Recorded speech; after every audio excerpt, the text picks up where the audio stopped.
You awaken in a world of soot and silence.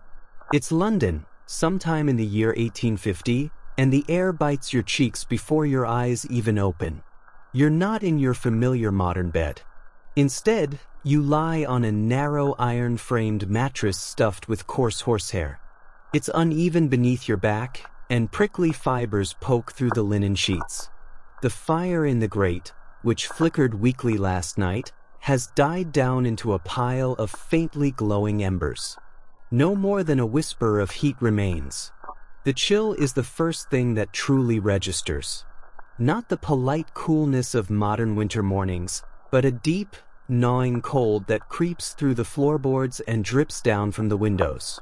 The air smells strongly of coal smoke, acrid, sharp, ever-present in this version of the city. You can also detect a subtle hint of bergamot oil from the perfume bottle on your dressing table, sharp and citrusy. Everyone's wearing bergamot these days. It's fashionable. It clings to every cuff and collar like an invisible veil of social approval. Your nightgown, made of thick flannel, buttons all the way to your throat. It's not designed for comfort. It's designed to preserve modesty, to protect your dignity even in your most private, unconscious hours. Even in sleep, a Victorian woman is expected to be chaste and proper. Exposed neck? Scandalous. Bare wrists? Unthinkable. You shift beneath the tightly tucked blankets. The sheets are clean, if not especially soft. Your fingers reach out and fumble for a small bell on the nightstand. The moment it jingles, you hear footsteps, quick, light, practiced. Then comes the soft knock on the bedroom door. "Good morning, miss," says a familiar voice. It's Mary, your maid, already fully dressed in her uniform of gray and white. Her brown hair is pinned back with precision, and her eyes are politely downcast as she enters the room with a practiced curtsy. Without waiting for a reply, she steps across the room to draw back the heavy velvet curtains. Cold gray daylight pours in, muted by soot-smeared windows. The glass is foggy with condensation, rimmed with ice at the edges. Below, the world of London is beginning to stir. You can hear the distant clatter of iron-rimmed carriage wheels against the cobblestones, the sharp barking of a dog echoing from down the street. Smoke rises steadily from hundreds of chimneys, darkening the sky even as the sun struggles to break through. Mary turns to you again. "Shall I bring your hot water and prepare your wash basin, miss?" You nod. Of course.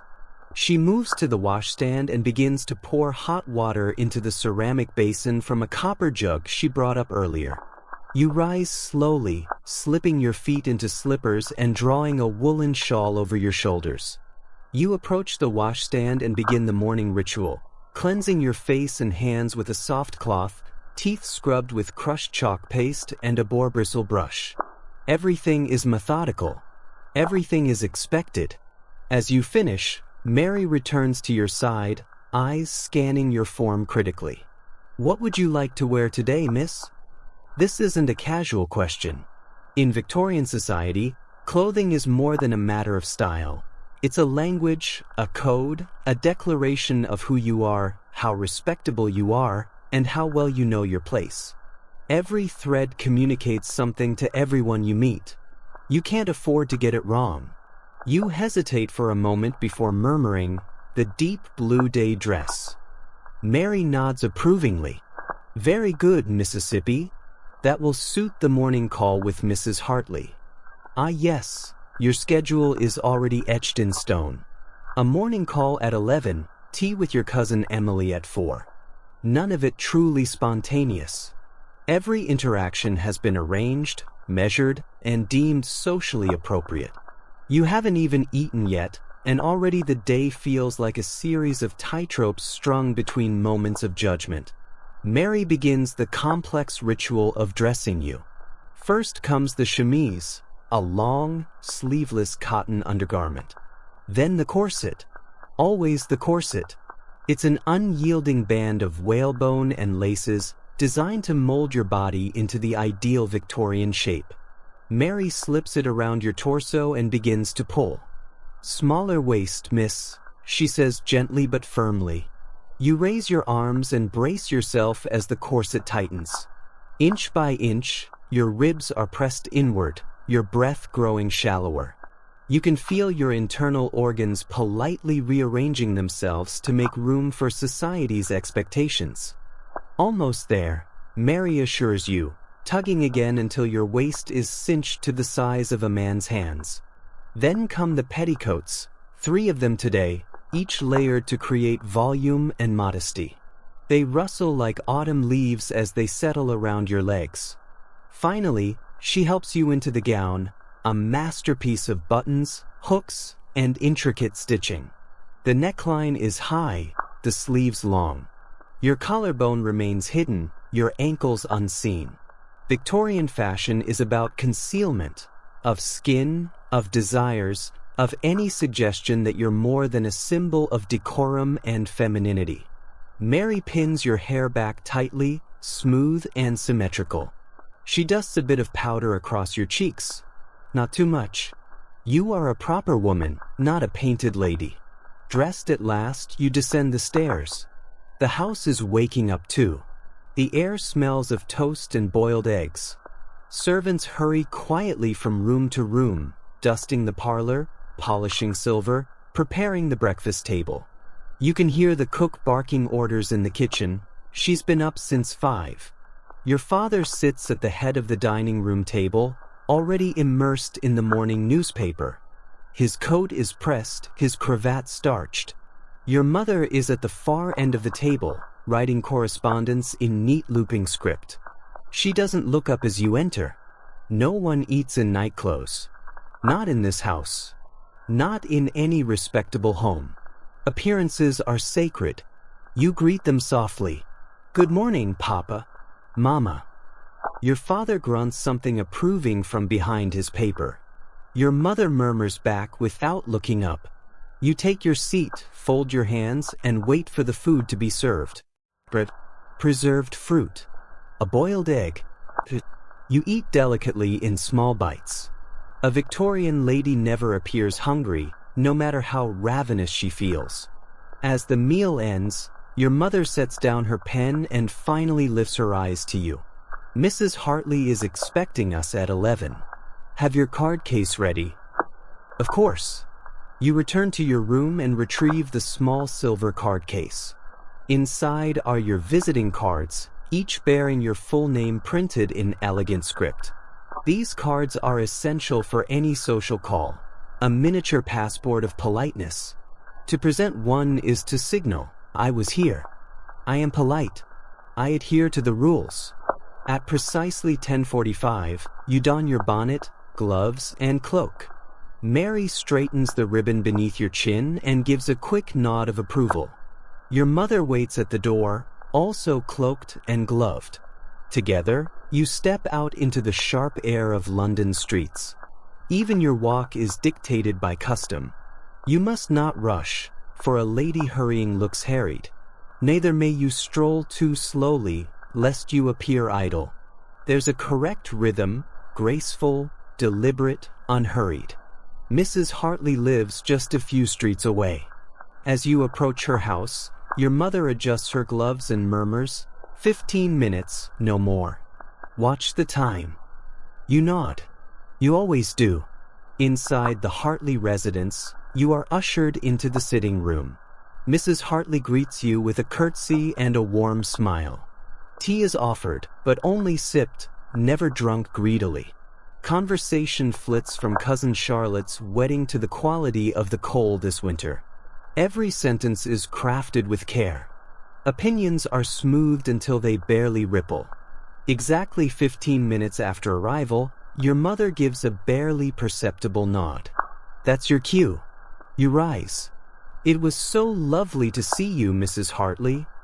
The pleasure was all mine, my dear, she replies. Curtsies are exchanged. Farewells murmured. And just like that, the social dance is complete. As you step back out into the London afternoon, your mother offers a rare smile. That went well. Charlotte looked well, didn't she? You nod. Very well. In Victorian England, well, is the highest compliment one can offer. Anything more effusive might suggest emotional instability. You walk home in silence, the weight of invisible rules pressing down with every step. You've barely begun your day, and already you feel tired, not physically, but emotionally, spiritually. The constant performance, the unending vigilance, the fear of making some small, irreversible faux pas. Yet oddly, it's comforting too. You always know what's expected of you. You know where to stand, how to speak, how to move. There is safety in structure. There is power in predictability. And tomorrow? Tomorrow brings tea with Emily, and perhaps your first formal dinner party, which means a whole new maze of rules to master. The fire crackles gently as Mary lays out today's garments across the dressing table, her movements swift and silent, well trained by years of unspoken etiquette. You sit, still waking at the edge of the bed. Outside the window, London's coal-hung air hangs low like a damp curtain. Another day in the world of rules. You barely speak during these early moments. There's no need. Everything has its place. Everything has been decided. Mary knows what to do, and so do you. She begins with the chemise. It's plain white, cotton, soft from many washes, and it slips easily over your head. You lift your arms. She smooths the hem. Then comes the corset. The corset is not just a garment. It's a declaration, a signature of your womanhood, and a cage. Mary holds it up behind you like a sacred object. You take a breath, preparing yourself. The corset wraps around your torso, enclosing your ribs and waist like a second skin made of whalebone, linen, and laces. Mary begins to tighten the strings at your back. Slowly, firmly. You must be able to span your waist with your hands, miss, she murmurs, not unkindly. You remember the rule well. A lady's waist, ideally, should be no more than 18 inches around. Not for health, not for comfort, but for society. Fashioned into fragility. Your breath catches slightly as the pressure increases. Nearly there, Mary assures. Your lungs feel compressed, your ribs shifting. You can only breathe in small, careful sips of air. But this is normal. This is expected. Victorian women are to appear delicate, composed, as though they might faint at any moment from sheer elegance. Over the corset comes a shift. Then 3 petticoats, layers of white, layered like winter snow, each one rustling as it settles. Then the crinoline, a cage of steel hoops that widens your skirt to theatrical proportions. It's heavy, unwieldy, but it gives you the perfect silhouette. Impossibly narrow waist, full skirt, no hint of limbs. The dress itself, today, a dark green silk day dress with velvet trim, is fastened next. The sleeves button tightly at the wrist. The neckline rises just to the base of your chin. Your figure is now a sculpture of propriety. You look in the mirror and see not yourself, but the woman society wants to see. Your hair is next.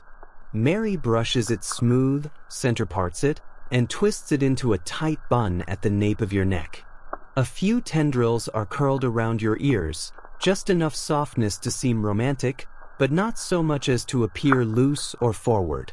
A lady must never appear unkempt, even deliberately so. "Very good, miss," Mary says, stepping back. You nod your approval. There is no need for a compliment. In this house, duty well done is its own reward. By the time you descend the staircase, the grandfather clock in the hallway reads 10:15. You have precisely 45 minutes until your appointment with Mrs. Hartley. Your mother awaits in the drawing room. She looks up briefly from her embroidery. "Your hem is clean," she says, not quite a compliment. "Remember to time your visit." You nod again. Morning calls. You've heard the term all your life. You're finally participating in them yourself. But there's a peculiar twist to the Victorian version. Despite their name, morning calls rarely happen in the morning. They typically occur between 3 and 5 in the afternoon. And yet they are always called morning calls. No one questions it. If you refer to them otherwise, you risk social ridicule. Today, however, you do have a rare late morning obligation, an informal check-in with Mrs. Hartley at 11 o'clock. She's an old friend of your mother's, and a vital part of the city's gossip network. Every neighborhood has one. Don't linger longer than 15 minutes, your mother reminds you as she pulls on her gloves. It reflects poorly on the guest, not the hostess. 15 minutes. No more. No less. It is the golden rule of Victorian visits. You retrieve your small silver card case from the hall table. Inside are your visiting cards, thick white paper with your name engraved in graceful copperplate. These cards are essential. They're not merely introductions, they're documentation, proof of presence, a trail of social correctness. Your gloves are buttoned, your bonnet secured. A light woolen cloak wraps around your shoulders. The air outside will be biting, but your cloak is thin enough to maintain elegance, not so thick as to hint at practicality. The streets of London bustle as you and your mother step into the cold. Chimney smoke curls through the sky. The gas lamps, even at this late hour, remain faintly lit under the clouded dome above. Horse-drawn carriages rattle by, and the cobblestones glitter with morning frost. You walk with care. A Victorian lady never hurries. Fast footsteps suggest desperation. Leisurely elegance is key, even if it means arriving slightly late. You pass by a flower seller who tips his cap, though he dares not speak to you. It would be unthinkable. Mrs. Hartley's house is only a few streets away, past a wrought iron fence and a manicured hedge. Her maid greets you at the door and leads you into the drawing room, where Mrs. Hartley sits beside a fire, knitting something that may or may not be for a charitable cause. She rises as you enter. All three of you curtsy almost simultaneously. "My dear Miss Wilson," she says. "And Mrs. Wilson, how very punctual." You smile politely. Punctuality is a virtue, but not too punctual, which might seem overeager. Timing is a game, and you're learning quickly. The visit proceeds as expected. There is small talk about the weather, a brief discussion of someone's second cousin's engagement, and a passing remark about the Queen's latest public appearance. Nothing too deep. Nothing too personal. This is not the time for intimacy. This is rehearsal. After precisely 14 minutes, you've checked the small watch pin discreetly at your waist. Your mother gives a near-invisible nod. You rise. "It was such a pleasure, Mrs. Hartley," you say, curtsying once more. "Quite so," she replies. "Do send your father my regards." You and your mother exit, leaving behind only a visiting card placed discreetly on a silver tray near the door. It will remain there, a reminder of your exact compliance with expectations. Back on the street, your mother doesn't comment until you're 3 houses away. "That went well." You nod, relieved. She continues. "Charlotte looked well, didn't she?" "Very well," you agree. And that's the extent of it. In Victorian society, well is often the highest form of praise. To go further might appear emotional or even, heaven forbid, improper. You arrive home in time for a light lunch. Your father is still at his desk. You eat in silence, seated across from your mother. A cold cut of meat, but pickled vegetables. Afterward, you excuse yourself to your room. The maid brings in your afternoon tea, but you barely touch it. Your mind is turning now, spinning slowly like a wind-up watch. This morning was successful, but tomorrow will bring something else, perhaps something trickier. Another morning call. Another expectation. Another chance to misstep. You stand by the window, watching smoke rise from distant chimneys. Beneath your corset, your breathing is shallow. The pressure reminds you, you are not fully free. Not even in your own skin. Mary appears again as the light dims. She lights the oil lamp, fluffs your pillow, and lays out your nightgown. "Another successful visit, miss," she says quietly, folding the cloak. You nod. But inside, you wonder how long you can continue without a mistake. And yet, there's a rhythm to it, isn't there? There's comfort in the rules, safety in structure, predictability in performance. You lie down beneath the horsehair blanket once more, staring at the ceiling as the fire crackles low in the grate. The corset may be gone for now, but its shape lingers. Tomorrow will come, and with it more rules, more calls, more watching the clock. Because in Victorian England, even time is judged. You don't speak unless spoken to. That's one of the first things a young lady learns. Not just when to speak, but how. How loud. How many words? What subject? What tone? Every sentence you utter must be wrapped in gauze. Soft, polite, inoffensive, and above all practiced. In Victorian society, silence isn't just golden, it's often required. This afternoon, you're expected at your cousin Emily's house for tea. It's not the first time you visited, and it won't be the last, but that doesn't make it casual. No interaction between women of good breeding is ever casual. There are social rules for everything, and tea, strangely enough, is one of the most dangerous battlegrounds of all. Mary brings your afternoon dress into the room. Today, it's a soft plum color with ivory cuffs and a lace collar. Still modest, still high-necked, but the color suggests warmth, a calculated decision. After all, you are seeing family. "Will you wear the cameo brooch, miss?" Mary asks, holding it up. You hesitate. The brooch was a gift from your aunt, Emily's mother. It's carved ivory, old-fashioned but sentimental. Just pin it just under the collar.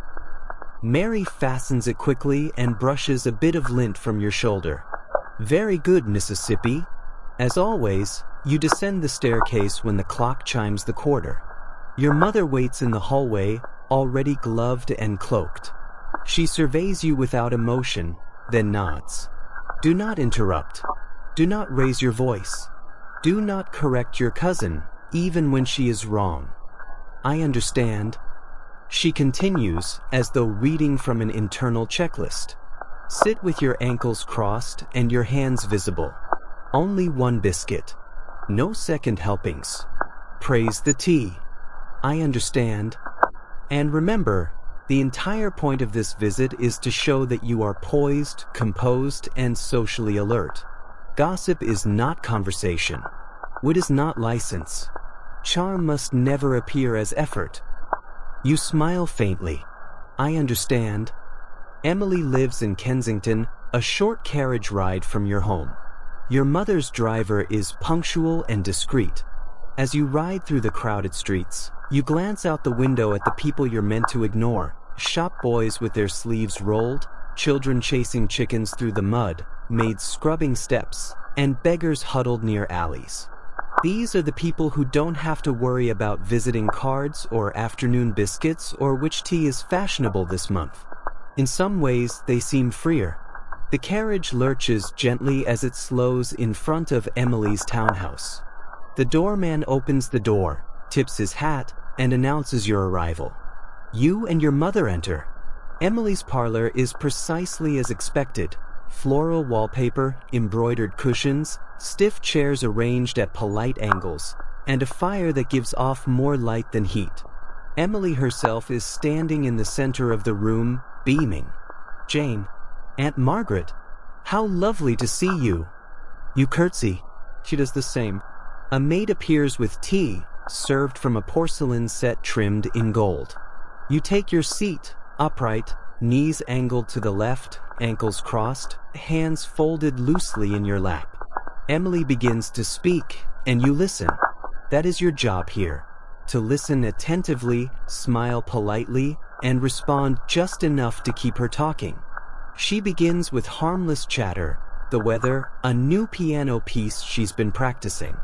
Then she moves into more treacherous waters, society events, mutual acquaintances, and whispers from the latest engagement scandal.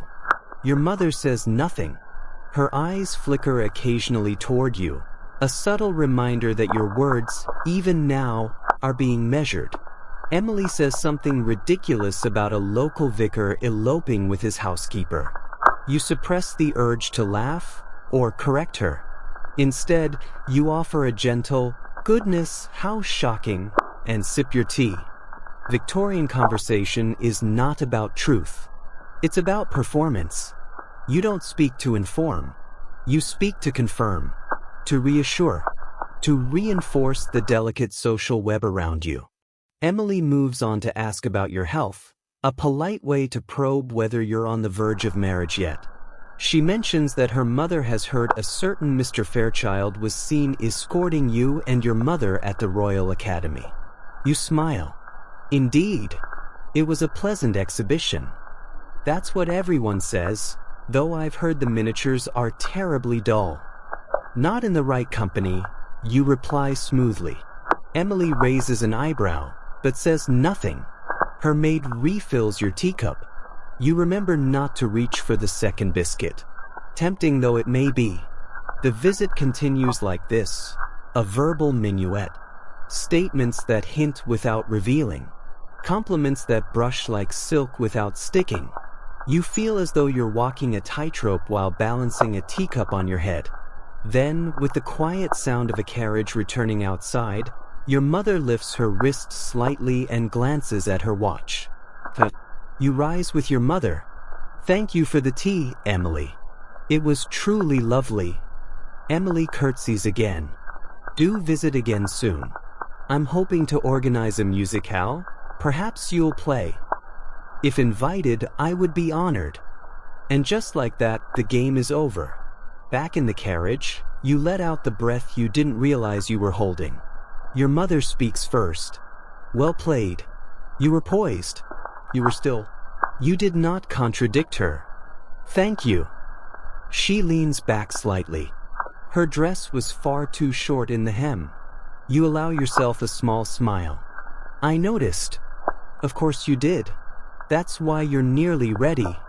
Ready. That word again. It doesn't mean prepared.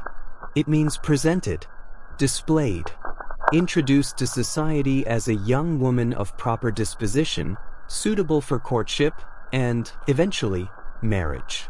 You know that everything you've done today was not about tea, or Emily, or conversation. It was about you, your presentation, your polish. Every move is a silent advertisement. I am composed. I am obedient. I am unblemished. That evening, you're back in your room. The fire is burning low. Mary helps you out of your gown and begins to undo the corset. You inhale deeply for the first time in hours. Long day, miss? She asks. You nod. It always is. She helps you into your nightgown and brushes out your hair. Her hands are gentle, familiar. You did well, she says quietly. I saw it in your mother's eyes when you returned. You smile faintly. That's all that matters, isn't it? She doesn't reply. Later, as you lie in bed and stare at the ceiling, your mind drifts. The words, the glances, the etiquette, they all felt like weapons in a battle no one admits exists. Tea is never just tea. A visit is never just social. Everything is watched. Everything is ranked. And yet, you navigated it. Perfectly. Perhaps that is its own kind of strength. And tomorrow? Tomorrow brings something far more terrifying than tea. A dinner party. With gentlemen. And new rules entirely. The candles are already lit when you descend the stairs. They flicker in rows across the polished dining table, their flames reflected in the deep mahogany surface and the gleaming silver laid out with ritual precision. The scent of beeswax, roast game, and freshly ironed linen mingles in the air, creating a kind of sacred tension, the smell of performance. Tonight is not just dinner. It is strategy. It is status. It is warfare conducted with cutlery and eye contact. You enter the drawing room in full evening attire. Your dress, pale blue silk with embroidered silver at the cuffs, brushes the floor with each step. The corset is tighter than usual, your waist drawn narrow as a ribbon.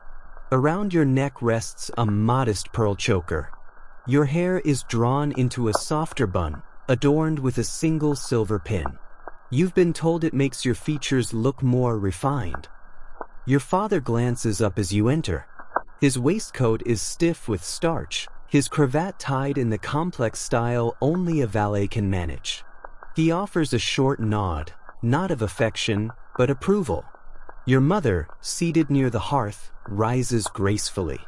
"You will be seated opposite the Fairchild boy," she says quietly.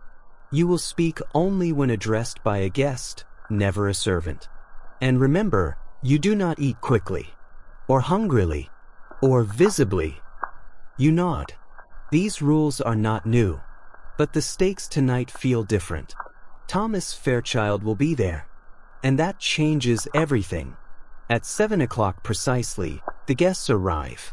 The Fairchilds first, Mr. Fairchild, tall and barrel-chested, Mrs. Fairchild, dressed in deep burgundy with a feathered comb in her hair, and Thomas, dark-haired, composed, and as unreadable as a sealed letter.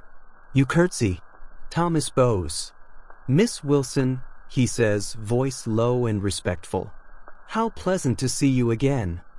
"Mr. Fairchild," you reply, careful to show neither warmth nor hesitation. "I trust the weather treated you kindly?" "It conspired just enough to make our arrival timely," he says, offering a faint smile. Your heart gives a traitorous thud, but you keep your expression still. To betray eagerness would be to lose ground. In Victorian courtship, restraint is everything. The butler appears and announces that dinner is served. And now, the real ceremony begins. You walk arm in arm with another guest, a cousin of your father's, older, bespectacled, and mostly deaf. At the dining room entrance, a seating chart is quietly referenced by the footman. This is where the night's message is delivered. Seating is not based on preference, affection, or even proximity. It is a ranking. The most honored male guest is seated to the right of the hostess. The most important female guest sits to the right of the host. From there, the hierarchy descends, in deliberate, brutal order. You are placed opposite Thomas Fairchild, 2 seats from your mother. Close enough to be seen, far enough to keep distance. It's not a casual placement. Nothing tonight is. You lower yourself into your chair with practiced ease, smoothing your skirts and resting your hands gently on your lap. The napkin is unfolded and placed with precision, never tucked, never rushed. Around you, conversation begins like the warming of an orchestra, cautious, quiet, full of subtle tuning. The first course arrives, a clear soup served in porcelain bowls with gold rims. You lift your spoon delicately, never slurping, never scraping. The soup is hot. You must not blow on it. That would be childish. You wait, elegantly, until it cools. Thomas glances up once, catches your eye, and quickly returns to his meal. The second course is fish, sole in cream sauce. The silver fish knife is laid to the right of the plate, curved just so. You use the correct fork, delicately separating flesh from bone. You do not speak while chewing. You do not look at your plate when swallowing. You do not eat to be nourished. You eat to be invisible. The courses continue: game fowl with red currant glaze, roast beef in wine, potatoes sculpted like domes, artichokes with trimmed stems. Each one arrives with its own rules, its own approved utensils. Conversation dances across the table like a fencing match. No one speaks of politics. No one speaks of religion. Money is taboo. Illness is forbidden. Love is too private. Anger is too dangerous. What does that leave? Gardens. Horse breeding. The weather. Thomas asks you a question about the sonnet reading you attended last week. It was pleasant, you reply. The final lines had admirable symmetry. I thought so as well, he says, voice just loud enough for you to hear over the clinking of silver. The pause. You do not smile, but you meet his eyes. And that is enough. Dessert arrives, spiced pears in syrup, with cream served from a silver jug. You touch nothing until the hostess lifts her spoon. This is etiquette at its most merciless. Not to obey is to reveal ignorance. Not to know is to fall behind. This is a game of survival played with polished grace and merciless smiles. After the final course, the hostess gives the signal, a small, deliberate motion of her hand. The ladies rise. You push your chair back without scraping. You curtsy. The men rise in turn, and you follow your mother and the other women into the drawing room. Here, the room smells of roses and candle wax. You are handed a small liqueur. You sip, never drink. You comment on the candles, the velvet, the musicians. You do not speak of the dinner. You do not mention Thomas. But every woman in the room knows. Half an hour later, the gentlemen rejoin you. Their jackets smell faintly of tobacco and port. Their cheeks are pink from laughter and drink. The younger ones circulate politely. The older ones find armchairs and speak of trade routes and pensions. Thomas approaches your group with casual elegance. He does not speak to you directly, not at first. He offers a comment to Mrs. Ellington about her piano, a compliment to your cousin's embroidery, a question about Lord Byron's latest scandal. Then, quietly, he asks if you enjoyed the dessert. You nod. The pears were excellent. I requested them, he says, tone still neutral. They were your favorite when we met at Elmsworth. You blink, surprised he remembered. But you do not say so. You only reply, you have an impressive memory, Mr. Fairchild. Only for important details, he says, and moves away. That night, as Mary unpins your gown and brushes your hair, you are quiet. She senses it. Exciting evening, miss? You shrug slightly. Only dinner. But her smile says she knows better. When you lie down, the night replays behind your eyes. Every gesture, every silence, every course, the seating, the side glance, the comment about pears. Was it flirtation? Was it duty? Or in Victorian society, are they the same thing? The morning after the dinner party arrives with a quiet wait. Sunlight filters dimly through the soot-speckled windows, painting long shadows across your bedroom floor. London does not awaken with joy. It stirs cautiously, like a housemaid entering a drawing room unsure if she'll be noticed. You lie still beneath your blankets, recalling the way Thomas Fairchild's eyes met yours across the dinner table. He said little. You said even less. But between every sip of soup and every placement of silver, a new thread was woven. Not spoken, not written, but felt. In Victorian society, this is what courtship looks like. Mary enters as always, with her copper kettle and her quiet steps. "Good morning, miss," she says softly, placing the warmed jug beside the ceramic basin. Your mother asks that you join her in the front parlor as soon as you've dressed. You nod, too preoccupied to ask why. Mary helps you into a soft morning dress, pale lilac with pearl buttons, and brushes out your hair with practiced hands. The air smells faintly of rose water and wood smoke. The corset is looser than last night's, but still present. Always present. As you descend the stairs, you hear quiet conversation from behind the parlor door. Your mother and your brother, James, home from Cambridge. You enter quietly, curtsying slightly. James rises. "Jane," he says with a grin. You look flushed. "Has Fairchild proposed already?" Your cheeks burn. "James." Your mother glares at him. "We do not speak of such matters so bluntly. But then she softens. "Mr. Fairchild did escort us to the Royal Academy yesterday," she says, with carefully measured calm. "And he has asked to call this afternoon, to speak with your father." James whistles under his breath. So it begins. What begins is not passion. It is not love letters. It is not whispered vows beneath moonlit windows. Not yet. It is ritual. He must call. He must ask permission. He must visit again, always under supervision. He must follow the steps, the ones your mother followed and her mother before her. That afternoon, you are not alone for a single moment. You sit in the drawing room, back straight, hands folded.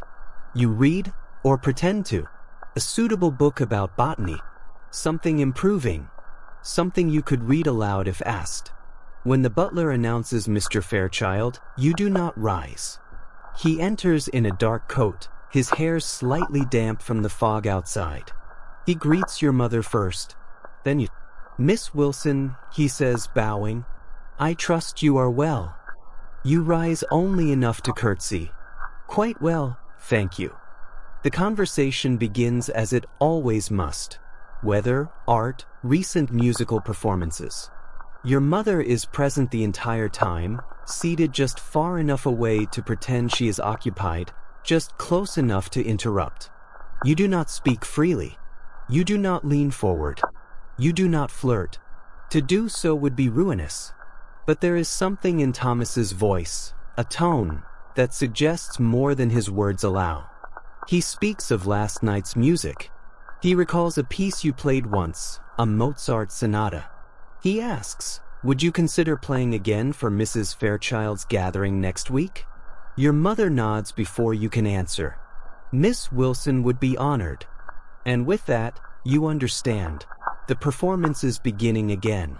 But this time, you are the one being presented. The next several days pass in a blur of preparation. The dressmaker is summoned. Measurements are taken.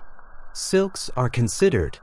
Not because you need more clothes, but because appearance must match intention. A new gown signals seriousness. Investment. Your mother oversees it all with quiet efficiency. She never says marriage. She never says suitor.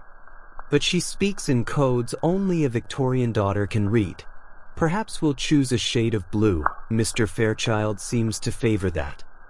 We mustn't make the sleeves too short, not yet. Have the maid press your gloves. I believe his mother will be in attendance." And so it continues. The evening of the musicale arrives. Your new dress is soft sapphire silk, with embroidered cuffs and a row of tiny buttons down the back. Your hair is styled with quiet elegance. No showy curls, no ornaments. Just precision. You arrive at the Fairchild home with your mother by your side. The parlor is already full of guests, many of them familiar, some of them rivals. Emma Parker is here. Of course she is. Her gown is, irritatingly, similar to yours.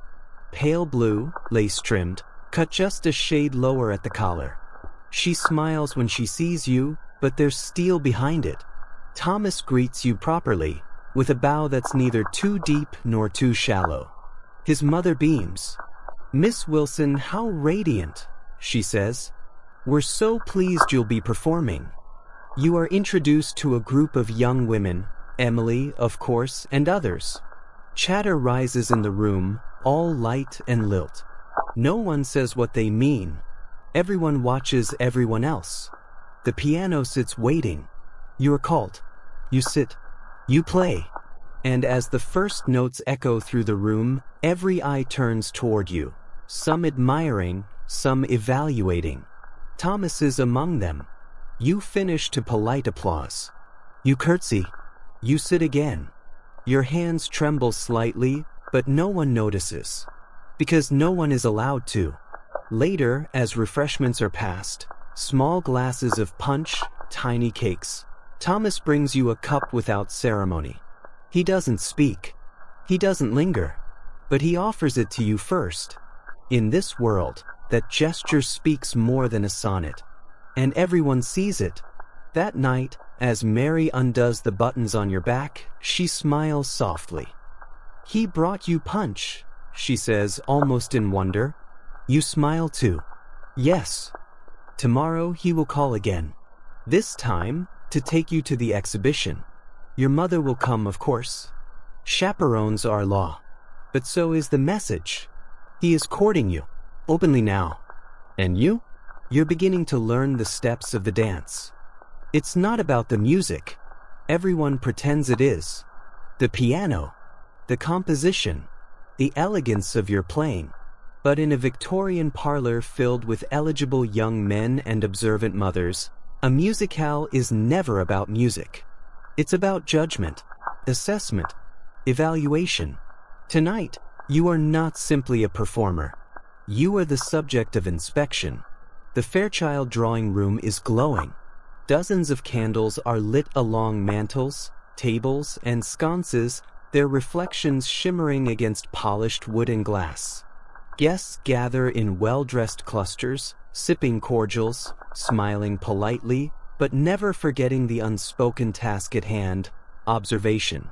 You are dressed in the new sapphire gown, carefully chosen for modest elegance. The sleeves are long, the neckline high. A soft sash at your waist gives the silhouette formality without flash. Your hair is drawn up into a modest bun, with 2 gentle curls framing your face.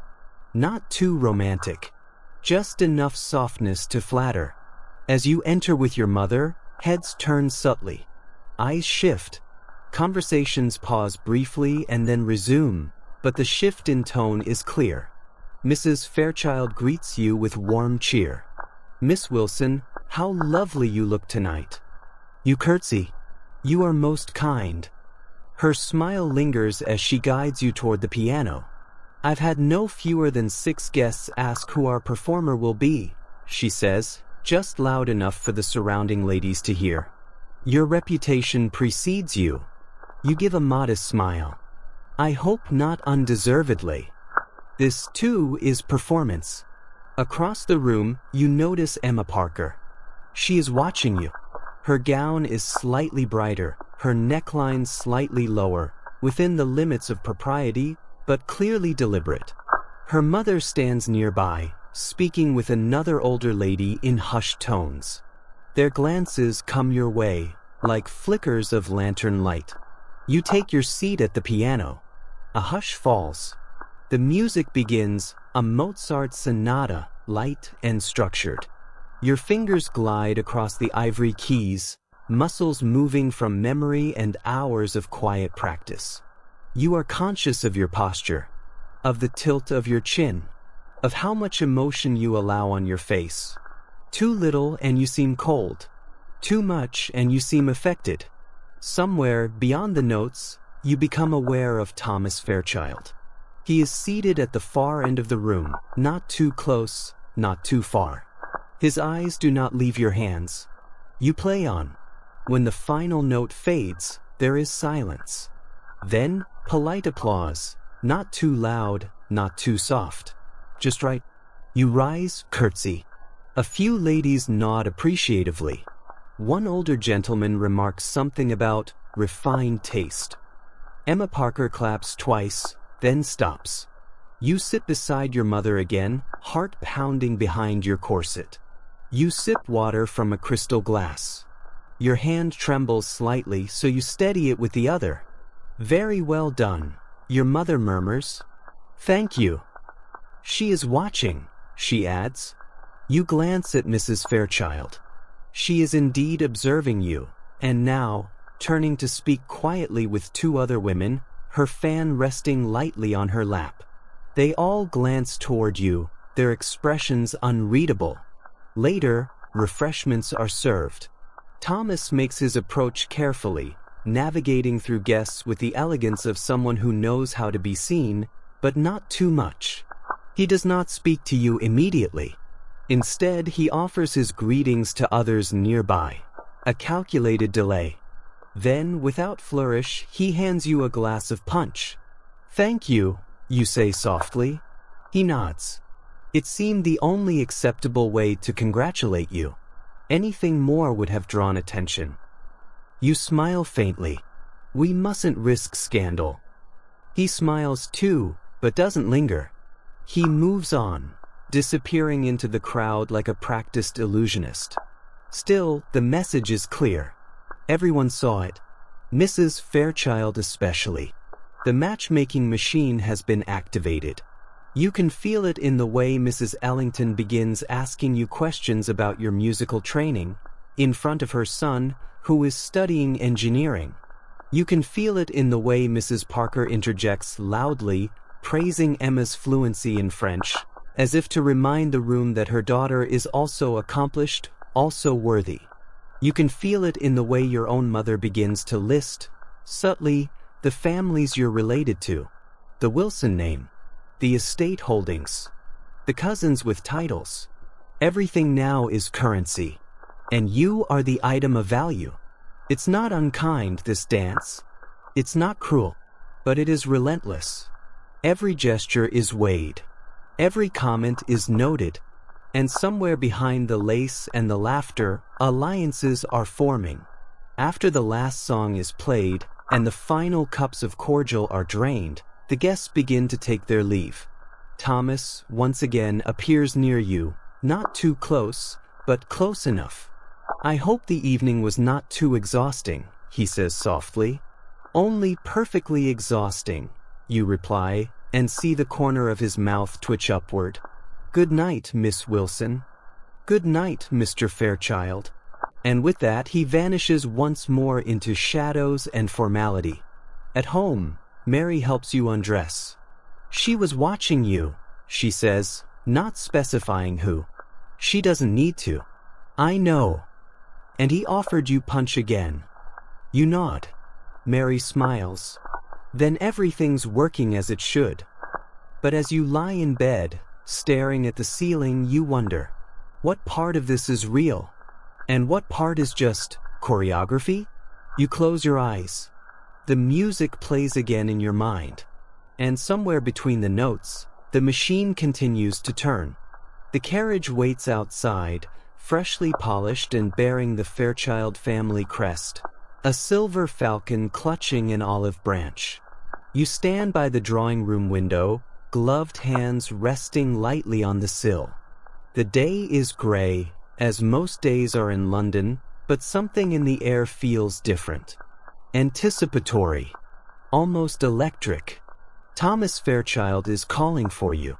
Not alone, of course. That would be scandalous. Your mother will accompany you, as required. But today's visit to the Royal Exhibition marks a subtle but unmistakable shift.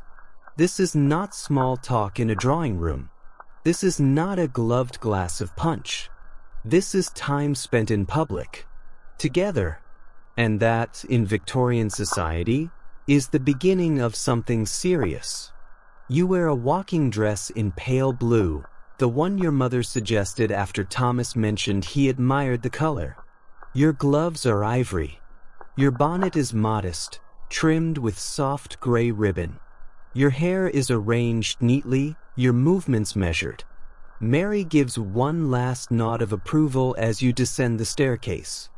Your father is home, unusually so, and standing near the fireplace in full waistcoat, reading glasses perched on his nose.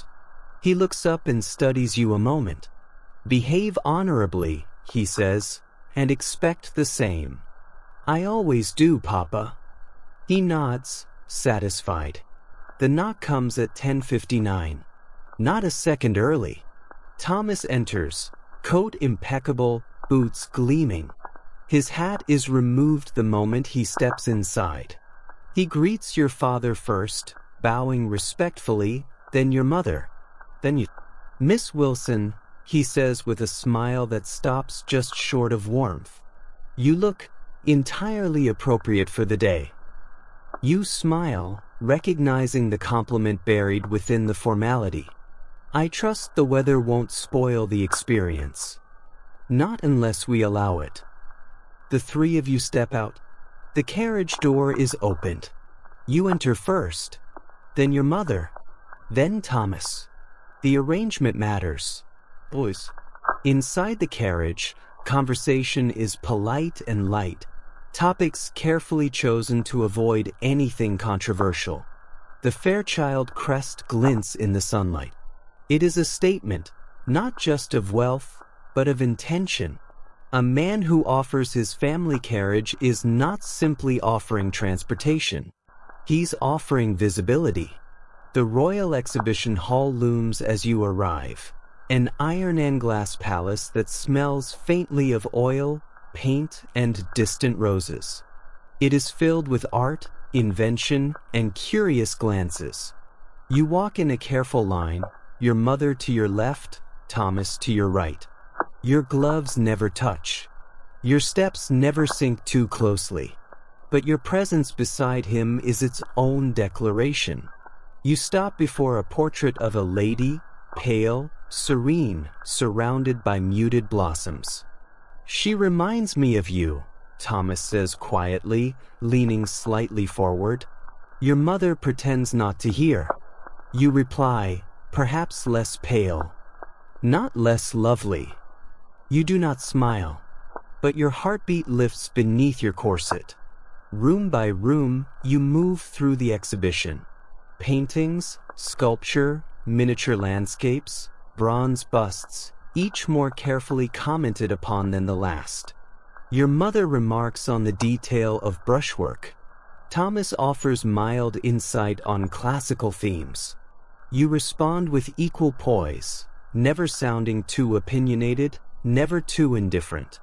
Each exchange is weighed. This is not flirting. This is compatibility assessment. In the sculpture gallery, you encounter Lord Barrington.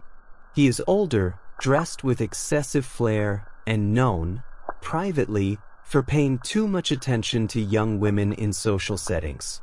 He approaches, tipping his hat. "Fairchild," he says. "Barrington," Thomas replies, stepping half an inch forward, just enough to place himself slightly between you and the older man. Lord Barrington's gaze lingers a bit too long. "Miss Wilson, a pleasure." You curtsy. "My lord." Your mother's face remains neutral, but her gloved hand tightens slightly on her parasol. Thomas clears his throat. "Shall we continue? I believe there's a collection of miniatures in the next room." You nod gratefully. As you walk on, Thomas speaks softly, "Just for you. Barrington is not received in our home. You needn't worry." You glance at him. "I wasn't." He smiles just barely. The rest of the visit passes smoothly, though you know the encounter will be discussed the moment you return home. And it is. That evening, your mother speaks low by the fire. "There are always men like Barrington," she says. "But I noticed the way Thomas stepped between you." "So did I." "Good." The next morning, Mary enters your room, cheeks pink from the chill, eyes bright. "Miss, I heard Mr. Fairchild is calling again." You nod. "He's requested to speak with my father." Her hands pause mid-button. "Oh, miss." You smile. "He hasn't proposed yet." "But he will." She says it with quiet certainty. That evening, the family is quiet. Your father sits in the study, but wears his best waistcoat. You know what that means. At precisely the right hour, Thomas arrives, again immaculate. He greets your parents. Then, for the first time, he is invited to speak privately with your father. The study door closes. Time slows. You and your mother remain in the morning room, pretending to read. 10 minutes later, the door opens. Your father's voice calls out, "Jane." You rise. Your heart is calm, but your hands are not. You enter the drawing room. Thomas stands near the fireplace, his expression composed, but his eyes give him away. He is nervous. You are not alone. The door remains open. Your parents are nearby. But this is as private as propriety allows. He looks at you and says only one word. Jane. Your name, spoken gently, reverently. You've made me the happiest of men. He takes a step forward, then stops, remembering himself. May I? He extends his hand. You place yours into it. Your gloves are between you, but you still feel the warmth. It begins with a knock. Not sharp, not urgent, but unmistakably intentional. The kind of knock that changes everything, even though the house around it remains silent. You're in your room, seated before the mirror. Your hair is done, drawn back smoothly into a style that softens your face but suggests nothing too forward. Your morning dress is pale blue again, trimmed with lace at the collar. You chose it for its simplicity. It's the color Thomas favors. But more than that, it's the color of quiet resolve. Mary appears in the doorway, eyes wide, cheeks flushed. He's here, Mississippi. He's asking to speak with your father. Your heart thuds once, then falls into silence. Thank you, you reply and stand. Your hands adjust the brooch at your collar, not that it needs it. It's something to do. Your father is in the study. He has been all morning. Normally, he would have gone out by now, but today he stayed. He's dressed more formally than usual. His pocket watch lies open on the desk. A glass of port, untouched, waits nearby.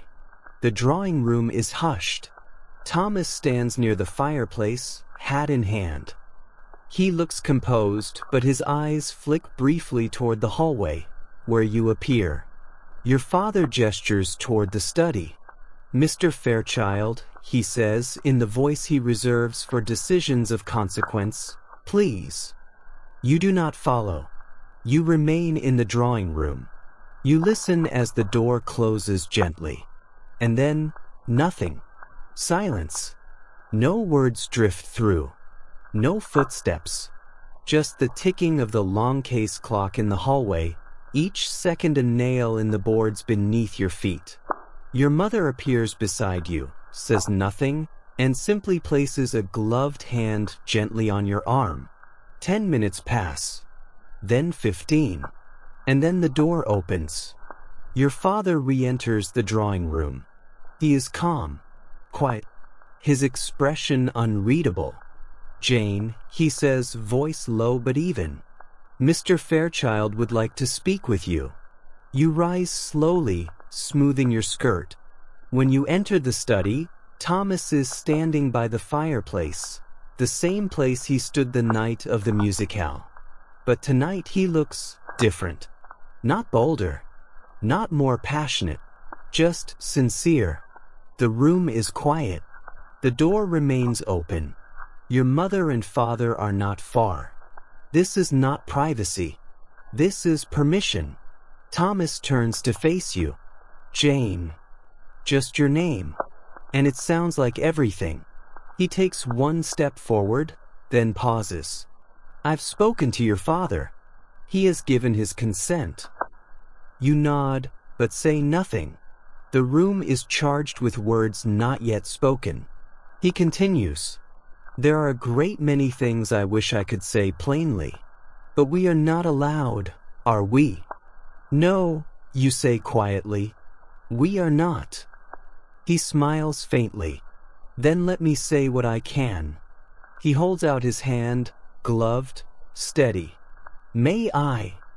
You place yours into his. And that's all it takes. There is no kiss, no embrace. Nothing that would startle the portrait above the fireplace.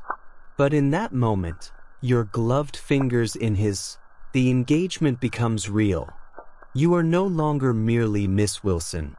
You are to be Mrs. Fairchild.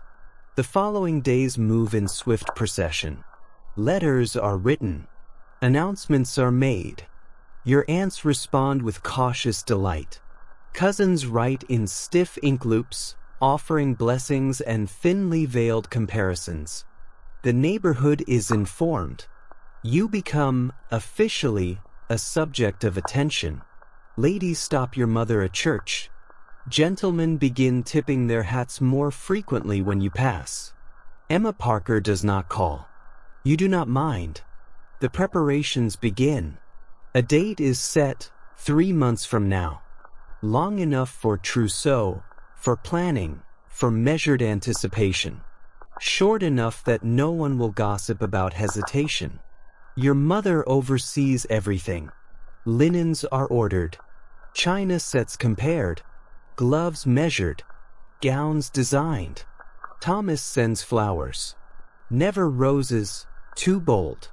Always lilac or sweet pea. Something subtle. He calls twice a week, always with your mother present. You speak of art, music, his estate in Surrey. Never of passion, never of longing. But when you write, letters exchanged by courier, read by firelight, the tone changes. In ink, Thomas is different.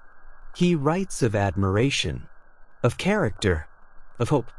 He writes, "There is something about your mind that holds my attention as surely as your eyes." You reply, "You are kinder than you appear in company. I see it in your silences." These letters are your only privacy. They are folded carefully and hidden in the drawer beneath your hairbrush. You see him at dinners, at afternoon calls, at concerts, always in public, always careful. But every glance, every pause, every moment where your gloves brush in passing, those become their own language. One evening he catches your gaze across a garden party. You are both seated apart, surrounded by other guests. But his eyes find yours. And you know, in a world of rules, that single moment is a declaration. The day you are permitted to walk beside him in the garden, with your mother watching from the veranda, the breeze is cool, and the roses are beginning to open. Thomas speaks of spring. You speak of music. Neither of you mentions the ceremony that waits just weeks away. But as you pause near the stone fountain, he leans slightly closer. "I will try to be a husband worthy of the woman I see," he says softly. You look up. "And I will try to be the wife you hope for." Neither of you smiles. You simply understand. The sun sets over London, casting long shadows through the garden hedge. And somewhere, in the distance, church bells begin to ring. The days grow shorter. The light changes. The autumn sun no longer spills golden warmth but filters pale and slow across the floorboards, like a memory fading as it forms. London becomes quieter, colder. The carriages seem to roll more gently. Even the bells of St. Luke's ring with restraint. And still, no one speaks plainly. Because in Victorian England, affection isn't declared aloud. It's written. Thomas's letters arrive every Thursday and Sunday, precisely. Not more, not less. To write too often would be untoward. Too little, and the engagement might be questioned. 2 letters, balanced, formal, necessary. You await them with still hands and a fluttering chest. They come folded in crisp ivory paper, sealed in dark wax, and always addressed in his own hand. Miss Jane Wilson, care of Mr. and Mrs. Wilson, Kensington. You keep them in the top drawer of your writing desk, beneath the sachet of lavender your mother gave you when you turned 16. You read them in the morning room when the light is soft, when the fire is steady, when no one is watching. In his letters, Thomas speaks more openly than he ever could face to face. Not with passion, with precision. I find that your presence lingers even when you are not near. I begin to admire, above all, your sense and the quiet steel beneath it. Your silence during conversation says more than anyone else's words. I look forward to the day when we need no longer speak in code. You answer with equal care. Your letters are measured, and yet they calm me. I, too, grow weary of propriety, though I remain its prisoner. Perhaps love, in our world, is not a shout but a whispered promise that never breaks. You see him at functions, dinners, concerts, family teas. Always in public. Always chaperoned. Each moment together is watched. Every glance is measured. Yet between the smiles and the gentle small talk, something deeper forms. Not just admiration, but understanding. You begin to read his posture, the tilt of his head, the way he presses his gloves between his fingers when nervous. He learns your rhythms, too, when you speak, when you withdraw, when you glance toward a window to end a conversation politely. This is how intimacy forms in a world of silence. Your mother speaks often now of preparations. The linens will be monogrammed this week. You must write thank you letters to the Fairchild cousins. Mrs. Ellington's daughter had her trousseau packed too soon. It made her seem desperate. You nod, always nodding, but your mind returns to his handwriting. One afternoon, you receive a letter different from the rest. Its ink is slightly smudged, the paper heavier, more deliberate. There's a press of something behind the page. Inside, folded between words, is a pressed violet. It reminded me of the shade of your gloves last Sunday. Forgive the indulgence. You do not cry. You place the flower beside your hairbrush in the drawer and close it carefully, as if sealing a secret. Then comes the difficult letter. I've been summoned to Surrey for a fortnight. My uncle's health requires presence. I will write, of course, but I shall miss the look you give me when I say something obvious, and you make it sound wise. It is absurd, I know, to miss someone with whom one is never alone. You feel the absence more than expected. You write daily but send only twice. The rest you burn, not out of shame, but because you cannot bear the weight of words left unsent. The week he returns, your mother hosts a small evening supper. Thomas is invited. You see him across the table, and something is different. The distance changed him. Or perhaps you. Or both. He watches you not like someone making a decision, but like someone remembering a choice already made.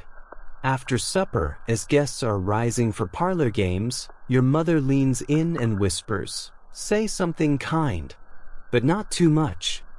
You approach Thomas near the bookshelves. "I hope Surrey wasn't too dreadful." "It was," he says, eyes not quite steady, "because it was not here." Fush. He sees it and smiles just barely. Your hands do not touch, but your hearts do. Later, you receive a letter that is not from Thomas. It is from his mother. "Dear Miss Wilson, it would please me greatly if you would consider joining us for a small luncheon next Tuesday, just us women. There is much to discuss." You show it to your mother. She simply nods. "They've begun folding you into the family," she says. And though it terrifies you, it also calms you, like hearing your name spoken in a room where you were once a stranger. The morning of the luncheon, Mary fastens a small locket at your throat. She says nothing, but her hands are especially gentle. The Fairchild house feels different when you arrive alone, even though it's not truly alone. Servants are present. Doors are never shut fully.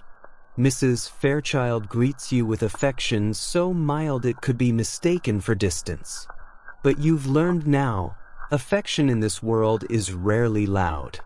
She speaks of the estate, of Thomas's childhood, of preferred dishes and holiday expectations. Then, as you sip your tea, she asks without ceremony, "Will you continue your music after marriage?" You answer with poise, "If there is time." She nods. "You will make a capable mistress of a house, I believe. Not too proud, not too meek." It is the closest thing to approval you will ever receive from her. And it is enough. That evening, you sit at your writing desk, candle burning low, and write a letter without restraint. There are still moments I wonder whether I am ready for the life we're preparing. But then I remember how calmly you look at me. And I remember, it's not readiness that matters, it's willingness. I am willing, Thomas. You fold the letter, seal it, and press it to your chest before handing it to the maid to post. It is the closest thing to saying I love you that you are allowed. And it is enough. It is the morning of your wedding, and the world feels perfectly still. Outside, the London sky is pale and misted with gray. The chimneys smoke quietly. Church bells toll in the distance. Not for you, not yet, but their echo sounds like a beginning, or an ending. Inside your bedroom, the fire has been lit early. Mary moves through the space with unusual reverence, her steps slow, her hands careful. She lays out the gown without a word, smoothing the ivory silk as if it were sacred. You sit at the vanity in silence, watching your own reflection, calm, composed, almost unfamiliar. You are no longer Miss Jane Wilson. You are about to become Mrs. Thomas Fairchild. The gown is not extravagant. Victorian wedding dresses rarely are. It is high-necked, long-sleeved, simple in its elegance. There is no lace veil trailing behind, no jeweled crown. Just a soft muslin veil, pinned gently into your hair, which Mary has styled with utmost restraint. Your mother enters as the final buttons are fastened. "You look as you should," she says, and in her voice is pride, sorrow, and the last bit of distance that separates a mother from a bride. She fastens a small gold locket around your neck. Inside is a lock of your hair, taken from when you were 7. You remember her keeping it. Neither of you says much. There are no tears. Only the long, measured breath of tradition. The ceremony is held in a modest chapel attended by both families, close friends, and every set of eyes that have watched this courtship unfold. You arrive with your father. Your gloved hand rests lightly on his arm. He says nothing until just before the doors open. "You have always done what was expected," he says. "Now do what you must, and build something of your own." You nod once, and then the doors open. You walk down the aisle slowly, your gaze steady. Thomas waits at the altar in a dark morning coat, a white waistcoat, and gloved hands held before him. He does not smile. But when your eyes meet, you see something else. Certainty. The vicar speaks. You barely hear him. Words of solemn promise. To love, to honor, to obey. You say them clearly. You feel them settle over you like a second skin. Thomas places a simple gold band upon your finger. Then, with perfect decorum, lifts your veil and kisses your cheek. It is the first time his lips touch your skin. And the room does not applaud. It breathes. The carriage ride to the Fairchild estate is quiet. Thomas sits beside you, both hands on his knees, gloves still on. "You look very much like someone I would like to know," he says at last. "And you sound very much like someone I already do," you reply. He turns toward the window, smiling faintly. The house is large, elegant, but not gaudy. The front parlor has already been prepared. Flowers arranged, silver polished. Servants lined in perfect stillness. You are shown your rooms, a spacious chamber connected to another sitting room, which in turn connects to Thomas's own. You are not expected to move into his space yet. That too comes in time. For now, you change from your wedding gown into an afternoon dress. Tea is served. Guests arrive. And once again, you are on display. But this time, it feels different. You are no longer performing to be chosen. You have been chosen. Now you must perform to maintain. Your first full evening as a married woman ends with a quiet supper and a short walk around the garden with Thomas. A chaperone is no longer required, but the silence feels ceremonial. The moon is soft above the hedges. The gravel crunches beneath your boots. I fear we may always speak in half sentences, you say with a wry smile. Thomas glances at you. I suspect we'll grow fluent in them. You walk another length in silence. Then he stops. May I? You nod. He removes his glove and takes your bare hand in his. It is warm, and suddenly real. The following weeks unfold in quiet layers. You write letters of thanks. You meet with house staff. You begin your role as mistress of the household, directing menus, inspecting linens, replying to invitations. It is work. It is unacknowledged. But it is yours. In public you are serene. In private you are learning how to speak plainly when allowed, how to be affectionate within reason, how to be silent when it matters most. At night, Thomas reads beside you. You do not share a bed yet, not until the church blesses the union again in private, but he knocks at your sitting room door every evening without fail. Sometimes you read aloud. Sometimes you sit in companionable silence. And once, he reaches for your hand and simply holds it there, between pages. You receive a letter from your cousin Emily one morning. I heard the vows were beautiful. Mama says you didn't tremble once. Do you feel different now? Or simply quieter? You consider this. And that evening, you reply, I feel like the world is still watching me, but now it watches to see if I will falter. I suppose marriage is not the end of expectations, only the beginning of a different kind. Some days feel lonely, some days feel powerful, but always there is one moment when Thomas meets your eyes, across the breakfast table or beside the garden gate, or while handing you a letter, and you remember why you are here. Not because you were told, but because you chose to walk forward, even inside the rules, even under the weight of propriety. You made your way. The season turns. The garden wilts. The fire burns brighter. And in the deepening quiet of your new home, you sit beside your husband and watch the world go still. And somehow, in that silence, you begin to feel known.